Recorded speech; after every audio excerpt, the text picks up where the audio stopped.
ਦੋਸਤੋ ਸਵਾਗਤ ਹੈ ਸਾਰਿਆਂ ਦਾ ਇਸ ਵੀਡੀਓ ਦੇ ਵਿੱਚ। ਇਸ ਵੀਡੀਓ ਦੇ ਵਿੱਚ ਅੱਜ ਅਸੀਂ 6ਵੀਂ ਜਮਾਤ ਦੀ ਇੰਗਲਿਸ਼ ਦਾ ਪਾਠ ਨੰਬਰ 4 ਹੈ ਜੋ ਉਸ ਦੀ ਸਾਰੀ ਕਹਾਣੀ ਨੂੰ ਸਮਝਾਂਗੇ ਪੰਜਾਬੀ ਦੇ ਵਿੱਚ। ਉਸ ਤੋਂ ਬਾਅਦ ਅਸੀਂ ਇਸ ਕਹਾਣੀ ਦੇ ਪ੍ਰਸ਼ਨ ਉੱਤਰ ਨੇ ਜਿਹੜੇ ਉਹ ਕਰਾਂਗੇ। ਸੋ ਕੰਪਲੀਟ ਵੀਡੀਓ ਜ਼ਰੂਰ ਦੇਖਿਓ। ਜੇਕਰ ਤੁਸੀਂ ਕਿਸੇ ਅਦਰ ਕਲਾਸ ਦੇ ਵਿਦਿਆਰਥੀ ਹੋ ਤਾਂ ਤੁਸੀਂ ਇਹ ਕਹਾਣੀ ਸੁਣ ਸਕਦੇ ਹੋ। ਕਹਾਣੀ ਸਾਡੇ ਜੀਵਨ ਦੇ ਵਿੱਚ ਸਾਨੂੰ ਵੱਡਾ ਕੰਮ ਦੇਵੇਗੀ। ਬੜੀ ਇੰਟਰਸਟਿੰਗ ਸਟੋਰੀ ਹੈ। स्टोरी सारे सुन के जाए क्वेश्चन आंसर सिर्फ 6वीं क्लास वाले ही कर सकते हैं। सो स्टार्ट करते हाँ जी। यही कहानी का नाम है the giving tree. The giving tree यह जो स्टोरी है ये एक बच्चा सी जो अपनी पूरी उम्र दे नाल समा बीत्या वो बजुर्ग हो गया। उसकी कहानी नाल एक दरख्त सी। ਉਹ दरख्त ਅਤੇ उस व्यक्ति का उस बच्चे का कितना मोह सी आपस ਦੇ ਵਿੱਚ। किस तरह दरख्त उसनूं सारी उम्र कुछ ना कुछ दिंदा रहा। ये सब कुछ इस कहानी दे विच प्रगट किया गया है। शुरू करते हैं जी। कहानी एक दरख्त सी अते एक बच्चा सी निक्का जिहा। वो बच्चा सी उस दरख्त दीयां टाहणियां दे नाल लमकदा झूलदा उस दे उत्तों सेब खांदा, ठीक है जी, अते उस दे नाल खेलदा रहिंदा सी, खेडदा रहिंदा सी। एक दिन की होया कि वह बच्चा सी जिहड़ा उस तो अलग हो गया, ठीक है, अपने परिवार नाल अलग चला गया। तो वह जब कुछ समा बीत्या काफ़ी समय के बाद कई सालों के बाद वह बच्चा बड़ा हो गया तो वापस जब उस कोल आया दरख्त के कोल तो दरख्त ने कहा कि आओ बच्चे, क्योंकि वो लिए तो बच्चा ही सी क्योंकि वह उस तो बचपन का साथी सी।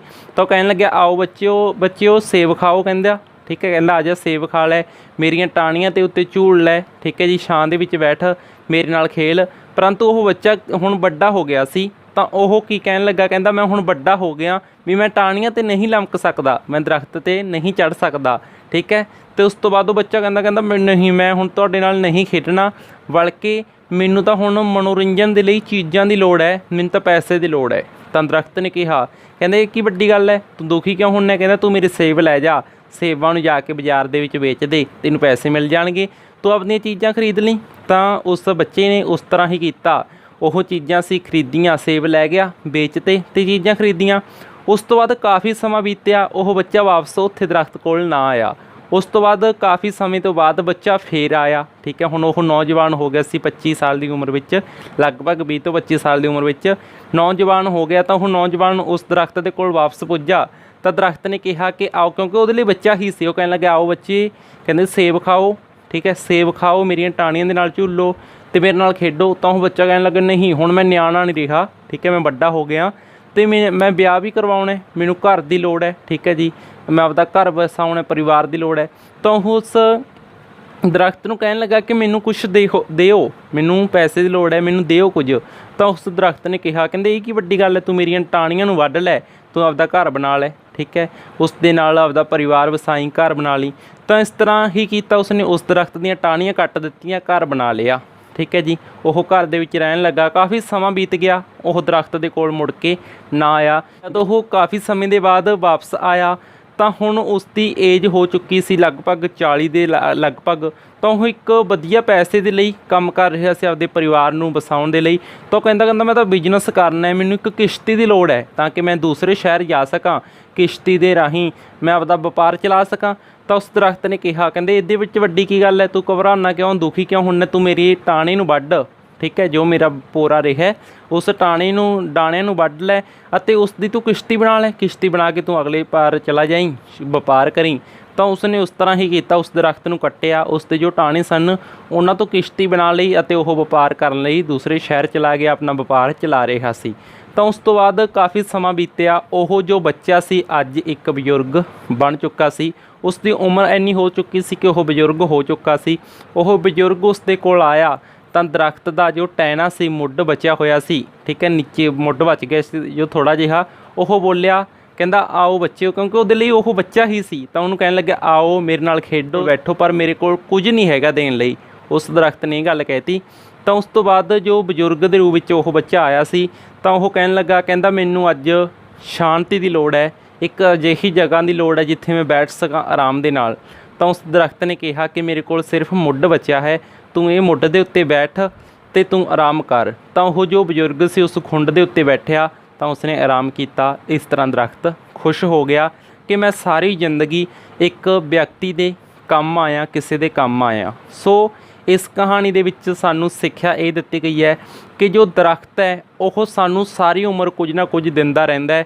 ਅਸੀਂ ਇੰਨੇ ਅਕਿਰਤਕ ਹਾਂ ਕਿ ਉਸ ਤੋਂ ਲੈਂਦੇ ਰਹਿੰਦੇ ਹਾਂ, ਉਹਨੂੰ ਕੁਝ ਦਿੰਦੇ ਨਹੀਂ, ਉਹਦੇ ਬਦਲੇ ਕੋਈ ਨਵਾਂ ਦਰਖਤ ਨਹੀਂ ਲਗਾਉਂਦੇ, ਉਸ ਤੋਂ ਸਾਰੀ ਉਮਰ ਲੈਂਦੇ ਰਹਿੰਦੇ ਹਾਂ, ਉਹਦੀ ਦੇਖਭਾਲ ਨਹੀਂ ਕਰਦੇ। ਤਾਂ ਅਸੀਂ ਕਿੰਨੇ ਅਕਿਰਤਕ ਹਾਂ, ਇੱਥੇ ਸੋਚਣ ਦੀ ਲੋੜ ਹੈ। ਸਿਰਫ ਇਹ ਕਹਾਣੀ ਤੁਹਾਨੂੰ ਬੱਚਿਓ ਇਹ ਨਹੀਂ ਹੈਗੀ ਕਿ ਤੁਸੀਂ ਨੇ ਵੀ ਇਸ ਕਹਾਣੀ ਪੜ੍ਹ ਲਈ ਪ੍ਰਸ਼ਨ ਉੱਤਰ ਕਰ ਲਏ, ਨਹੀਂ। ਅਸਲ 'ਚ ਦਰਖਤ ਬੋਲਦੇ ਨਹੀਂ ਹੁੰਦੇ, ਠੀਕ ਹੈ, ਅਤੇ ਇਸ ਤਰ੍ਹਾਂ ਨਹੀਂ ਹੁੰਦਾ। ਇਹ ਇੱਕ ਸਿਰਫ ਤੁਹਾਨੂੰ ਸਮਝਾਉਣ ਲਈ ਕਲਪਨਾ ਕੀਤੀ ਗਈ ਹੈ ਕਿ ਦਰਖਤ ਸਾਨੂੰ ਸਾਰੀ ਉਮਰ ਦਿੰਦੇ ਰਹਿੰਦੇ ਨੇ ਕੁਝ, ਪਰੰਤੂ ਅਸੀਂ ਉਹਨਾਂ ਨੂੰ ਕੀ ਦੇ ਰਹੇ ਹਾਂ। ਇਸ ਲਈ ਕੋਸ਼ਿਸ਼ ਕਰਿਆ ਕਰੋ ਆਪਣੇ ਵਾਤਾਵਰਨ ਨੂੰ ਹਰਾ ਭਰਾ ਰੱਖਣ ਦੇ ਲਈ ਵੱਧ ਤੋਂ ਵੱਧ ਦਰਖਤ ਲਗਾਓ। ਜੋ ਦਰਖਤ ਸਾਡੇ ਵਿਹੜੇ ਦੇ ਵਿੱਚ, ਖੇਤ ਦੇ ਵਿੱਚ, ਸਮਾਜ ਦੇ ਵਿੱਚ ਕਿਤੇ ਵੀ ਲੱਗੇ ਹੋਏ ਨੇ, ਉਹਨਾਂ ਦੀ ਦੇਖਭਾਲ ਕਰਿਆ ਕਰੋ। ਸੋ ਹੁਣ ਅਸੀਂ ਕਰਦੇ ਹਾਂ ਜੀ ਪ੍ਰਸ਼ਨ ਉੱਤਰ ਇਸ ਕਹਾਣੀ ਦੇ। ਹਾਂਜੀ ਬੱਚਿਓ, ਹੁਣ ਅਸੀਂ ਕੁਐਸਚਨ ਆਨਸਰ ਸਟਾਰਟ ਕਰਦੇ ਹਾਂ। ਜੋ ਫਸਟ ਕੁਐਸਚਨ ਹੈ ਸਾਨੂੰ ਕੁਝ ਇਸ ਤਰੀਕੇ ਨਾਲ ਦਿੱਤਾ ਗਿਆ ਹੈ, who would come and play with the tree. ਕੌਣ ਆਉਂਦਾ ਅਤੇ ਦਰਖਤ ਦੇ ਨਾਲ ਖੇਲਣਾ ਸ਼ੁਰੂ ਕਰ ਦਿੰਦਾ ਸੀ, ਠੀਕ ਹੈ ਜੀ। ਤਾਂ ਇਹ ਸਾਨੂੰ ਕੁਐਸਚਨ ਪੁੱਛਿਆ ਗਿਆ, ਸਵਾਲ ਪੁੱਛਿਆ ਗਿਆ। ਨਾਲ ਅਸੀਂ ਨੇ ਪੰਜਾਬੀ ਲਿਖਤੀ ਤਾਂ ਕਿ ਤੁਹਾਨੂੰ ਸਮਝ ਆ ਜੇ। ਅਦਰਵਾਈਜ਼ ਕੁਐਸਚਨ ਤੁਸੀਂ ਨੇ ਇੰਗਲਿਸ਼ ਦੇ ਵਿੱਚ ਲਿਖਣੇ ਨੇ, ਇੰਗਲਿਸ਼ ਦੇ ਵਿੱਚ ਹੀ ਉੱਤਰ ਦੇਣਾ ਹੈ, ਠੀਕ ਹੈ ਜੀ। ਓਨਲੀ ਫਾਰ ਅੰਡਰਸਟੈਂਡਿੰਗ ਹੈ ਇਹ। ਅਤੇ ਉਸ ਤੋਂ ਬਾਅਦ ਇਹਦਾ ਤੁਸੀਂ ਆਨਸਰ ਲਿਖੋਗੇ ਇਸ ਤਰੀਕੇ ਨਾਲ, ਅ ਲਿਟਲ ਬੋਆਏ, ਇੱਕ ਛੋਟਾ ਲੜਕਾ, ਠੀਕ ਹੈ ਜੀ। ਇੱਕ ਛੋਟਾ ਲੜਕਾ ਸੀ, ਬੱਚਾ ਸੀ, ਜਿਹੜਾ ਉਹ ਆਉਂਦਾ ਅਤੇ ਉਸ ਦੇ ਦਰਖਤ ਦੇ ਨਾਲ ਖੇਲਣਾ ਸ਼ੁਰੂ ਕਰ ਦਿੰਦਾ ਸੀ।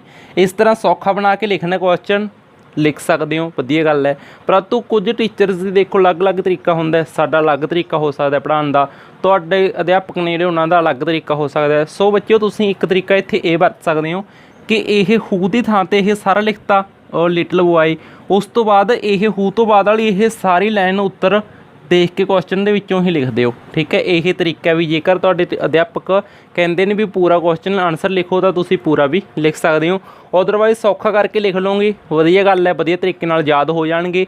ਅੰਡਰਸਟੈਂਡਿੰਗ ਬਣਾਉਣਾ ਸਾਡਾ ਮਕਸਦ ਹੁੰਦਾ ਹੈ, ਠੀਕ ਹੈ ਜੀ।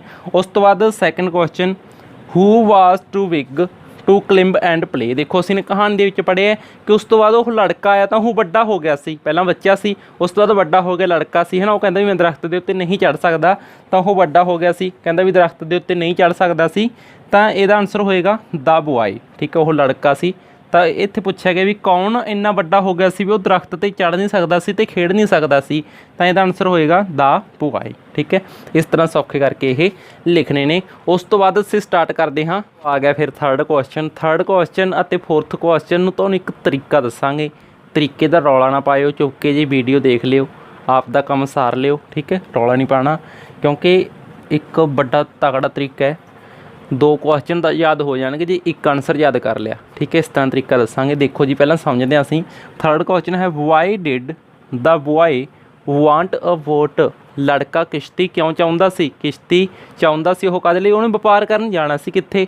ਅਗਲੇ ਸ਼ਹਿਰ ਦੇ ਵਿੱਚ। ਪਹਿਲਾ ਥਰਡ ਕੁਐਸਚਨ ਇਹ ਹੈ। ਉਸ ਤੋਂ ਬਾਅਦ ਅਸੀਂ ਪੜ੍ਹਦੇ ਹਾਂ fourth question, why did the boy want to go to another city. ਪਹਿਲੇ ਦੇ ਵਿੱਚ ਪੁੱਛਿਆ, ਤੀਜੇ ਦੇ ਵਿੱਚ ਕਹਿੰਦੇ ਕਿਸ਼ਤੀ ਕਿਉਂ ਚਾਹੁੰਦਾ ਸੀ, ਚੌਥੇ ਦੇ ਵਿੱਚ ਪੁੱਛ ਲਿਆ ਵੀ ਉਹ ਦੂਸਰੇ ਸ਼ਹਿਰ ਕਿਉਂ ਜਾਣਾ ਚਾਹੁੰਦਾ ਸੀ।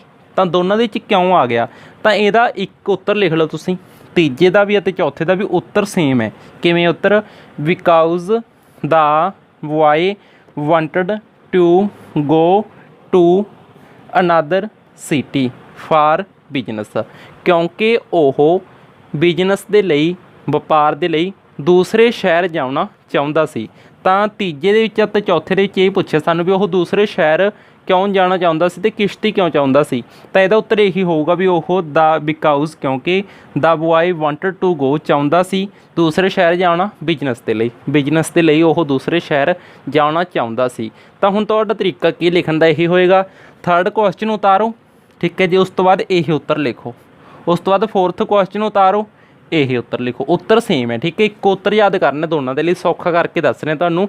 ਵੈਸੇ ਅਲੱਗ-ਅਲੱਗ ਤਰੀਕਾ ਹੋ ਸਕਦਾ, ਤੁਹਾਡੇ ਟੀਚਰ ਦਾ ਪੜ੍ਹਾਉਣ ਦਾ ਅਲੱਗ ਹੋ ਸਕਦਾ, ਪਰੰਤੂ ਨੋ ਪ੍ਰੋਬਲਮ, ਤੁਸੀਂ ਉਹਨਾਂ ਨਾਲ ਵੀ ਇੱਕ ਵਾਰ ਡਿਸਕਸ ਕਰ ਲਿਓ, ਠੀਕ ਹੈ ਜੀ। ਉਸ ਤੋਂ ਬਾਅਦ ਦੇਖੋ ਬੱਚਿਓ, ਪੰਜਵਾਂ ਕੁਐਸਚਨ ਹੈ, what did the tree say in the end. ਦਰਖਤ ਨੇ ਅੰਤ ਵਿੱਚ ਕੀ ਕਿਹਾ ਸੀ, ਠੀਕ ਹੈ, ਕੀ ਕਿਹਾ ਸੀ? ਤਾਂ ਉਹਨੇ ਕਿਹਾ ਸੀ ਟੂ ਸਿਟ, ਬੈਠੋ, ਬੈਠਣ ਲਈ, ਠੀਕ ਹੈ, ਔਨ ਹਿਜ ਸਟੰਪ, ਉਸ ਦੇ ਜਿਹੜਾ ਮੁੱਢ ਸੀ ਉਹਦੇ ਉੱਤੇ, ਐਂਡ ਰੈਸਟ। ਦਰਖਤ ਨੇ ਕੀ ਕਿਹਾ ਸੀ। ਪੰਜਵਾਂ ਕੁਐਸਚਨ ਸਾਨੂੰ ਕੀ ਪੁੱਛ ਰਹੇ ਨੇ, ਕਹਿੰਦੇ ਦਰਖਤ ਨੇ ਕੀ ਕਿਹਾ ਸੀ ਅੰਤ ਦੇ ਵਿੱਚ, ਤਾਂ ਅਸੀਂ ਕਹਾਂਗੇ ਵੀ ਬੈਠਣ ਲਈ, ਕਾਹਦੇ ਉੱਤੇ, ਸਟੰਪ ਦੇ ਉੱਤੇ, ਆਰਾਮ ਕਰਨ ਲਈ, ਮੁੱਢ ਉੱਤੇ ਬੈਠਣ ਲਈ ਅਤੇ ਆਰਾਮ ਕਰਨ ਲਈ, ਠੀਕ ਹੈ, ਇਹ ਕਿਹਾ ਸੀ। ਤਾਂ ਤੁਸੀਂ ਸੌਖਾ ਬਣਾ ਕੇ ਇਹਨੂੰ ਕੀ ਲਿਖੋਗੇ, to sit on his stump and rest. So ਸੌਖਾ ਬਣਾ ਕੇ ਤੁਸੀਂ ਇਸ ਤਰੀਕੇ ਨਾਲ ਇਹਨੂੰ ਲਿਖ ਸਕਦੇ ਹੋ। ਜੇਕਰ ਇਹਨੂੰ ਔਖਾ ਬਣਾ ਕੇ ਲਿਖਣਾ ਤਾਂ ਔਖਾ ਵੀ ਲਿਖ ਸਕਦੇ ਹੋ, no problem, as you wish, ਜਿਵੇਂ ਤੁਹਾਡੀ ਮਰਜ਼ੀ ਹੈ। ਸੋ ਇਹ ਵੀਡੀਓ ਦੇ ਵਿੱਚ ਇੰਨਾ ਹੀ ਸੀ। ਇਹ ਵੀਡੀਓ ਇੱਥੇ ਤੱਕ ਦੇਖਣ ਲਈ ਤੁਹਾਡਾ ਸਾਰਿਆਂ ਦਾ ਬਹੁਤ ਬਹੁਤ ਧੰਨਵਾਦ। ਉਸ ਤੋਂ ਪਹਿਲਾਂ ਇੱਕ ਗੱਲ ਹੋਰ ਧਿਆਨ ਰੱਖੋ ਕਿ ਫਸਟ ਲੈਸਨ ਤੁਹਾਡੀ ਇੰਗਲਿਸ਼ ਦਾ first lesson, second lesson, third lesson ਸਾਰੇ ਕੰਪਲੀਟ ਨੇ, ਪਲੇਲਿਸਟਾਂ ਦੇ ਵਿੱਚ ਪਾਏ ਪਏ ਨੇ। ਪਲੇਲਿਸਟ ਦਾ ਲਿੰਕ ਤੁਹਾਨੂੰ ਡਿਸਕ੍ਰਿਪਸ਼ਨ ਦੇ ਵਿੱਚ ਮਿਲ ਜਾਏਗਾ। ਸੋ ਉਹ ਪਲੇਲਿਸਟ ਜਾ ਕੇ ਜ਼ਰੂਰ ਦੇਖੋ, ਸਾਰੀਆਂ ਵੀਡੀਓਜ਼ ਦੇਖੋ ਅਤੇ ਆਪਣਾ ਕੰਮ ਵਧੀਆ ਤਰੀਕੇ ਨਾਲ ਕੰਪਲੀਟ ਕਰੋ। ਇਹ ਵੀਡੀਓ ਇੱਥੇ ਤੱਕ ਦੇਖਣ ਲਈ ਤੁਹਾਡਾ ਸਾਰਿਆਂ ਦਾ ਬਹੁਤ ਬਹੁਤ ਧੰਨਵਾਦ।